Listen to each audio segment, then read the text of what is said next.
Hello everyone, my name is Zach. I am the traveling man and I have been busy and I have been excited preparing for my upcoming cruise. There are so many things to do once you actually book your cruise vacation. There's so many things to consider and I'm going to walk you through all those. I have 15 things to do before you cruise. So let's just jump right into these. Number one is an important one, especially today when we're living in a pandemic world.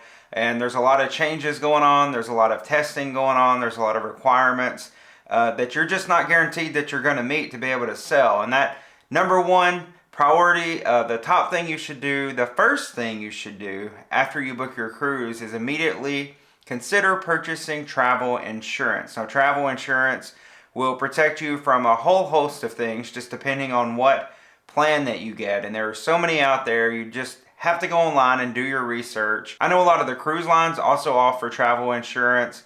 Those, however, only cover the cost of the cruise, so I would suggest that you, especially if you're flying a long distance with expensive airfare, find some travel insurance that covers the entire cost of your trip. You also want to purchase travel insurance as soon as you can. There are time limits on certain coverages on the insurance. I know sometimes the insurance plans will include a cancel for any reason. However, sometimes you have to book within like 14-day window after you book the cruise or made the initial deposit on your trip in order for that to be covered. And the second thing you need to do after you book your cruise is to book transportation. And I'm talking about airfare and I'm talking about ground transfers. Now, you want to start looking for airfare as soon as possible. Typically, airlines release their schedules about 365 days in advance, so just short of a year out. But start looking as soon as you book your cruise. However, you may not want to book airfare right away because know that prices do fluctuate. And I do have a recommendation for how to find the best price for your airfare, and that's an app called Hopper. And I am not sponsored by Hopper at all, but I do use Hopper on all my trips when I'm going to book airfare. And it'll actually watch the prices. It's an app that you can put on your phone. It'll watch the prices of the airfare that you're interested in. You just put in the dates, if you want nonstop, whatever options.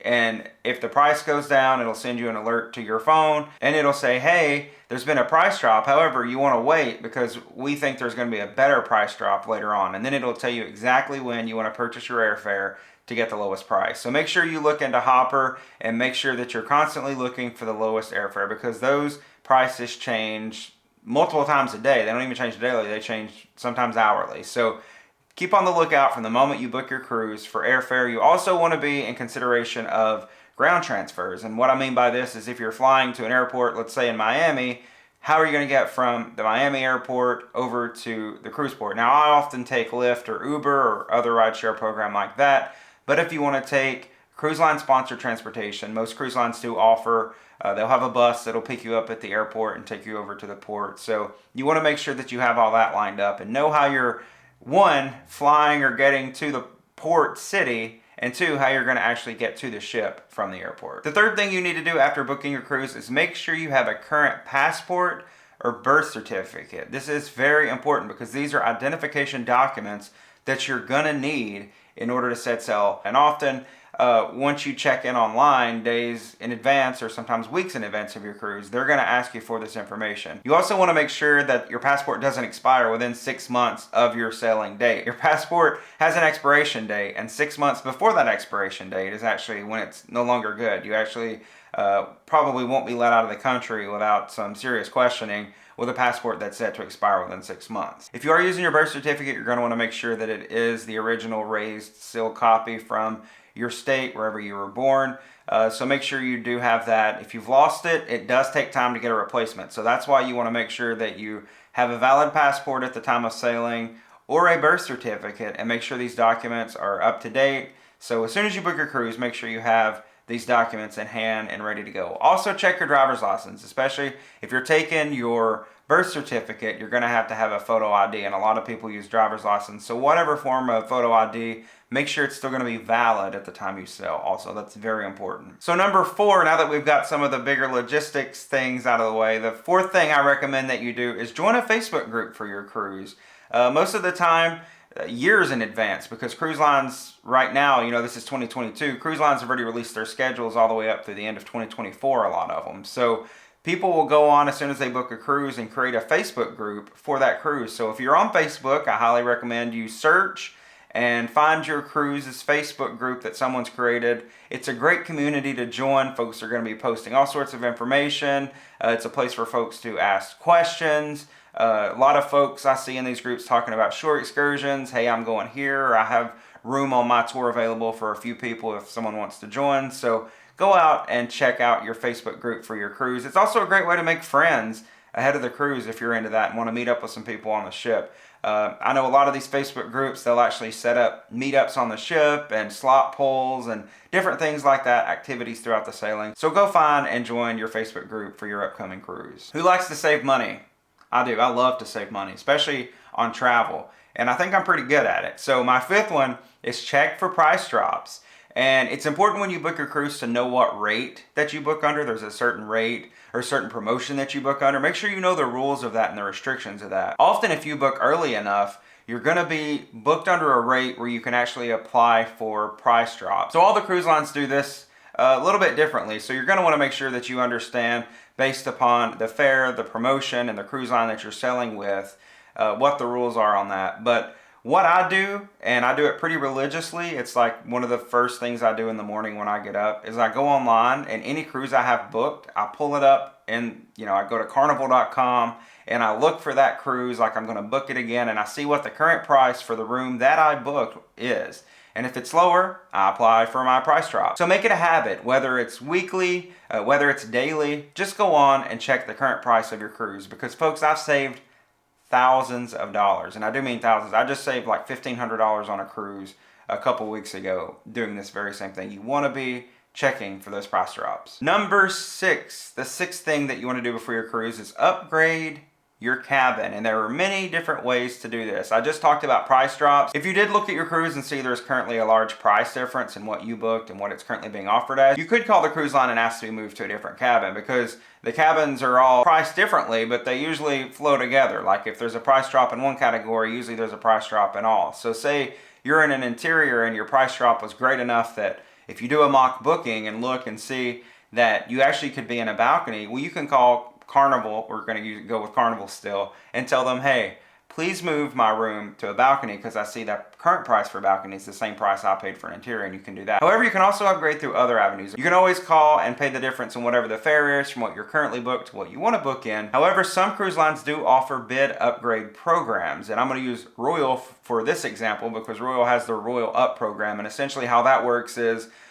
within a month or so of sailing, they're going to send you an email and they're going to say, do you want a Royal Up? And essentially, they're going to show you pretty much every category of cabin above you. So let's say you're in Ocean View, they're going to show you a balcony, they're going to show you their low-end suite, their mid-suite, their high suite, and they're going to say the minimum bid is $100 per person. So there's a little scale, and you can bid, $100 per person is a week bid, or you can bid $600 per person to go into that balcony. So that's how you place your bid. You actually give them your credit card information right then, and then you'll hear, usually within the week of your cruise, whether or not your bid's been accepted. And you have no room at that point to approve it or not. Once you put in your credit card information, if they accept your bid, you're in that stateroom. So there's bid up, there's move up on Celebrity, and I think some of the other cruise lines also offer those type programs. So make sure you be on the lookout for that and consider upgrading your cabin before you sail. Number 7 is a big one, especially in the pandemic world that we're living in right now. You want to check the latest health protocols and testing requirements for your sailing. And these all differ now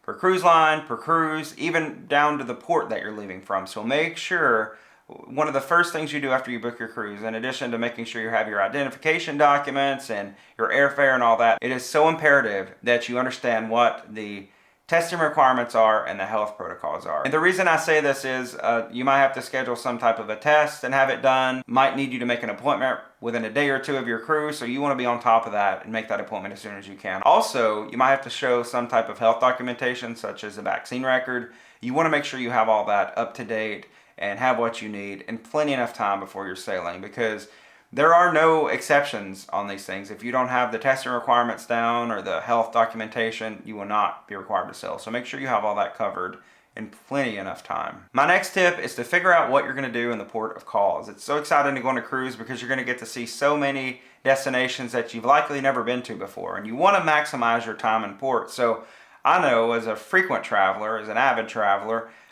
it's a lot of pressure sometimes to pick an excursion in a port because you only have 8 hours and you can only go on one excursion most of the time. So you want to make sure you pick the right thing. So make sure you go online, use Google, use YouTube. Me and a lot of my other friends that make travel related content, we have so much content about the different ports of call. So go on and do all your research and about the port of calls. You can just do a Google search for that and maybe add excursions at the end. Let's say you're going to Puerto Rico, San Juan, Puerto Rico excursions. You have a lot of information coming up that will be able to help you decide what you want to do. Now, the cruise lines all offer excursions on their website. You can also go through and look at all the excursions available for your cruise via the cruise line. However, there are also independent tour operators in each of the ports that can take you on excursions separate the cruise line. So these are usually cheaper. So there are a lot of options on different excursions that you can take. Lastly, use your Facebook group that I mentioned just a few minutes ago. Folks will most likely be talking about excursions and their excursions they're going on, or excursions they might say, hey, I've been to this port before and I did this thing. So just do your research and figure out in plenty enough time before you're sailing what excursions you might want to do, and book those just as soon as you're confident about it and as soon as you can, because a lot of excursions do fill up, especially through the cruise line, and once they're full, you're likely not to have a spot on it. Tip number 9 is to pre-book any dining, any drink packages, Wi-Fi packages, or entertainment if applicable. And what I mean by that is specialty dining restaurants primarily. Make sure you make those reservations online ahead of your cruise for a couple of reasons. First of all, a lot of the times the cruise lines are going to offer a discount. They'll offer sales from time to time, 5 to 30% off a dining package or a specialty dining experience. So go on your cruise planner via the cruise line and check that out and watch for those deals. Also, another reason we want to do that ahead of time is so that you get the preferred time. The closer you get to sailing, the more booked these restaurants are going to be, and you're liable to not even get the time that you want, maybe not even the restaurant you want. I don't even risk it anymore. I don't wait till I get on board the ship to book my dining reservations. I make sure it's done ahead of time, so I know I'm going to get to eat at all the specialty dining locations that I want to. The drink packages are often discounted. You can often get those at a lower price if you book them ahead of the cruise online, so make sure you do that. Same with the Wi-Fi packages. And then I mentioned entertainment. Some of the cruise lines, and I know some of the bigger ships, like I'm going to use Royal Caribbean's, like Symphony of the Seas, they're Oasis class ships. There's so many people on those ships that they want to have a reservation system for the shows that they offer on board. And you're going to have to go online and make those reservations. So make sure you do all that, pre-book all that stuff as soon as you can to ensure that you're going to get the most out of your cruise. You're going to get the best deal out of the things that you're buying for your cruise. Number 10, research your cruise ship. You're going to be living on this thing for a week, sometimes more, maybe less, but research your cruise ship. Again, start here with YouTube. There's a lot of content. Think of any cruise ship in the world and just search it on YouTube, and I promise you're going to find a lot of content on that cruise ship. And you can get a lot of good information from the content you can find here on YouTube. So make sure that you do your research. Not only is it going to help you to know more and help you to sort of know the lay of the land per se once you get on board, but it's also going to build great anticipation. And to me, that's half the fun of going on a cruise, is the anticipation as you do the research and as you try to figure out things about your ship and things about what you're going to be doing on shore. Number 11, you want to download the cruise line's official mobile app. And most cruise lines at this point have a mobile app, and they use these mobile apps in various ways. And one of the biggest ways that they use it is to actually be able to check in for your cruise. And check-in often begins anywhere from a couple of months all the way down to a couple of weeks ahead of your cruise. And if you do check in on the mobile app, you're going to get your boarding pass instantly. You'll have it there on your phone, ready to go for embarkation day. That's the way I prefer to check in. I know all cruise lines don't offer check-in on their app, but I love the ones that do because it just seems like it makes things so much easier on embarkation day. And you will use the app extensively once you're on board. You're going to use it to see the daily calendar of activities. You're going to use it to reserve dining times. You can actually book shore excursions through the app. You can check your onboard account. You can view menus and so much more. So make sure you have that mobile app on your device before your cruise so that you're ready to go the moment you step on board. Number 12 on my list of things to do before you cruise is to check in for your cruise. Now, depending on what cruise line you're sailing on, you're going to be able to check in for your cruise anywhere from a month and a half all the way to a couple weeks ahead of your cruise. And at check-in, like I mentioned, you're going to need those identification documents. You're going to be asked a lot of different questions about your arrival. The biggest thing is the arrival appointment. Most of the cruise lines use a staggered embarkation, and that requires you to essentially reserve an arrival appointment time at check-in. So for me, this means I'm going to be on there at midnight.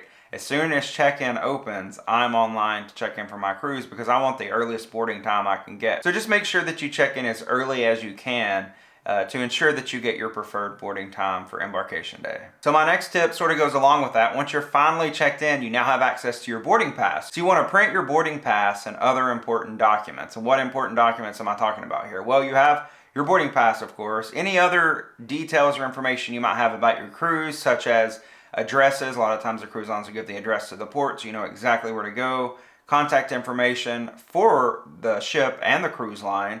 You also want to make sure if you bought travel insurance, I always print out the proof that I have travel insurance just so I have the contact information. So if anything goes wrong while I'm on the cruise, I can call in to the travel insurance company. I always put everything in a folder so that I'm ready to go and I can just grab it on embarkation day and feel comfortable knowing that I have all I need in order to get on my cruise ship. You also want to print out luggage tags if available. I know some cruise lines still actually mail those to your house, but you want to make sure that you have luggage tags to put on any of the bags that you're going to be handing off to the porters. So essentially your checked bags, any bag you're going to hand off to the cruise line to put on the ship for you. If you're carrying it on yourself, it doesn't need a luggage tag, but if you're dropping it with the porters, they'll absolutely want to see a luggage tag on there. So make sure you print that off ahead of time or receive that ahead of time. Have that on your luggage and ready to go on embarkation day. My 14th thing to do before you go on your cruise is to pack and pack lightly. And I say pack lightly because the lighter that you pack, the more money you're going to save, especially if you're flying to get to the cruise ship. You're not going to have to pay as much in baggage fees. You're not going to have as many bags to give over to the porters, and that's more money in tips and things like that. So to save yourself a little bit of money, pack lightly. Consider maybe re-wearing an outfit a day or two of your cruise. If you got formal night multiple days across your cruise, consider wearing the same jacket or the same slacks. There's a lot of things you can do to help you pack a little bit lighter for your cruise, and in the end that's going to save you some money and make the load just a little bit lighter on embarkation day and all throughout the cruise because you're going to have to lug that luggage home too. And my final tip for you, thing to do before your cruise, is acquire some cash. And I know this from personal experience because I think when I travel, when I go on a cruise, is just about the only time I'm ever in possession of any cash. So I'm always frantically running around the day or two before my cruise, like going to ATMs and stuff trying to get some cash. And you're going to need cash for several reasons on your cruise. First of all, to tip those porters that take your luggage at the pier. You're going to want to tip them. You might also want to leave some money for your room steward, another crew that you encounter on board the ship that do great service. You want to give them a little bit extra to show your appreciation. You're also going to want cash when you're walking around in the ports. If you take a taxi in one of the destinations to get somewhere, for any shopping that you do. So just carry some cash with you. I promise you're going to need it. And it's just good to have, you never know what might come up. Don't depend on the ATMs on board. I know a lot of ships and a lot of cruise lines will advertise that they have ATMs on board, but I've seen a lot of those things closed. So don't think that you're going to wait till you get on the ship, because even if they are open, the ATMs charge a lot of fees once you're on board the ship. So get it, take it with you so that you're ready to go on embarkation day. And above all, folks, have fun. I hope you have a great cruise and enjoy. It's, in my opinion, the best way to vacation. Thank you so much for watching this video. If you enjoyed it and found it informative, I invite you to please give me a thumbs up down below. Consider subscribing to the channel. And until next time, I'll see you on the next adventure.